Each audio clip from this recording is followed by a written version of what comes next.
Today, the church celebrates the feast of one of my favorite saints, St. Catherine of Siena, a 14th century nun, who her life is absolutely extraordinary. She was pretty much illiterate. She could barely read and write. Yet she dictated 4 treatises that became the Dialogue of St. Catherine, and it earned her a position in the church that was unheard of. She became a doctor of the church, the second woman in our history of the church to become a doctor of the church. St. Catherine was relentless. She was like a feisty nun who would not give up.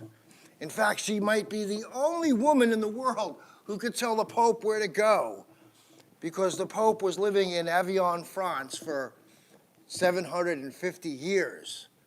But she went there and convinced the Pope to move back to Rome. Now, St. Catherine's history is pretty remarkable. She is the youngest child of a family of 25 children.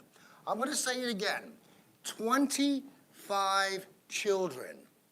Can you imagine that? Her mother must be a saint also.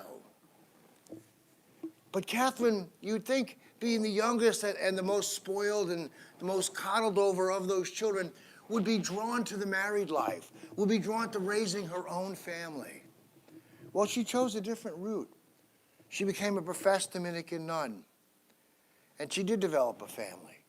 You see, Catherine was very wise and very, very holy, and she attracted many, many priests. Many religious sisters and brothers would come to her. Many lay people would come to her, and they would sit in a circle and just bask in her holiness, listen to her wisdom, seeking her spiritual advice. And she called them her family. In fact, they called her Mama Catherine. Now, we too are part of a spiritual family. And during this time of our modern day plague or pandemic, we have to keep ourselves isolated. We are separated from our families. Now, I remember when I was in the service and I was overseas, I was separated from my family. And I realized how difficult it was to stay together. We did it through writing letters with pens and paper, everybody. It was a different world. Lick the stamp and mail it, you know. But we are struggling with this, my friends. You know, Father Sheely, Father Silva, myself, and Deacon Frank, and Deacon Bill, and Deacon Steve, and our seminarian John, we're struggling with this just as much as you are. We are frustrated. We are dying to see a church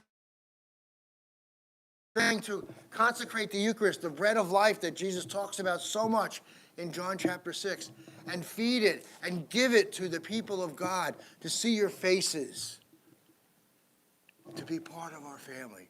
But we are in a position where we must be strong in our spiritual family. Stay together. The family of Corpus Christi Parish has got a tremendous reputation for being a tight, enthusiastic group. Let's try to maintain that. It's been 2 months now, I think, since we were in church as a family. So, my sisters and brothers, we need this more than ever. So I beg of you, pray for us. Please. And we will continue to pray for you.